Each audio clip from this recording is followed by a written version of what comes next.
নমস্কার বন্ধুরা, রান্নার পাঠশালায় আপনাদেরকে স্বাগত জানাই। আজকে আমি আমার রান্নাঘরে নেই, আজকে আমি একটা এসেছি ফাঁকা মাঠে। দেখতে পাচ্ছেন খুব সুন্দর পরিবেশ চারদিকে। ঠিক এসেছি গোধূলির সময়, আর কিছুক্ষণের মধ্যেই সন্ধে হয়ে যাবে। তো আমরা বিকেলে ঘুরছিলাম, আজকে বাইক নিয়ে লং ড্রাইভে বেরিয়েছিলাম।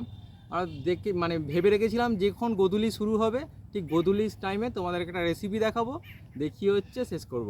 তো তার জন্যে নিয়েছি এখানে আজকে বানাচ্ছি মশলা মুড়ি। তো এখানে নিয়েছি মুড়ি, আর সঙ্গে নিয়েছি স্যালাড, পেঁয়াজ, শসা, টমেটো, ছোলা।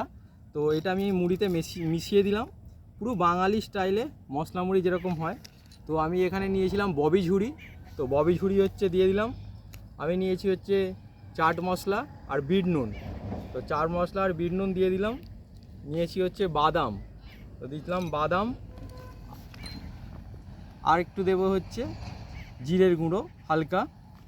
আচ্ছা, নিচ্ছে একটু সর্ষের তেল, আর নেব একটু আমের আচার। তো বন্ধুরা একটা কথা বলি, এই চামচ দিয়ে হাইজিন মেনটেন করে না ঠিক বাঙালির যে অনুভূতি সেটা আসে না, সেটা আসে হাতে।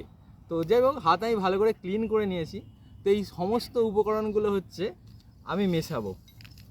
জাস্ট এগুলোকে এটার মধ্যে আমি ভালো করে মিশিয়ে নেবো। তো এত সুন্দর এটা থেকে একটা সেন্ট আসছে, মানে মুড়িটা মাখাবার আগেই খেতে ইচ্ছা করছে।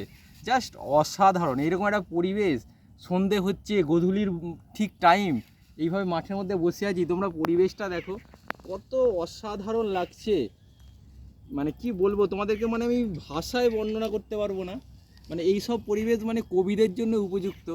তারা এরকম কোনো একটা কবি এখানে থাকলে এক্ষুনি 2-4 লাইন লিখে ফেলতেন। জাস্ট অসাধারণ। আমার কবিতাটা অত আসে না, আমি লম্বা লিখি।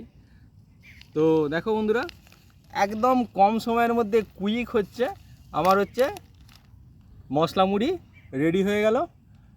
দেখো তোমার পরিবেশটা। আর তোমাদেরকেও বলবো, যে কোনো ফাঁকা সময়ে এরকম একটা সোজা ড্রাইভে বেরিয়ে পড়ো। যেখানে দেখবে ফাঁকা আছে, এরকম কোনো নদীর পাড়, এরকম কোনো ফাঁকা জমি, এরকম জায়গায় সব কিছু সাথে রাখবে, নিয়ে বসে পড়বে। জাস্ট অসাধারণ লাগবে। সো থ্যাংক ইউ তোমাদের দেখার জন্যে। আর মশলা মুড়ি তোমরা এইভাবে বানাবে, আর আমাদের চ্যানেলকে তোমরা সাবস্ক্রাইব অ্যান্ড ফলো করে রাখবে। আর আমাদের এই ভিডিওটা প্লিজ একটু শেয়ার করে সমস্ত বন্ধুদের কাছে পৌঁছে দিও। তো থ্যাংক ইউ।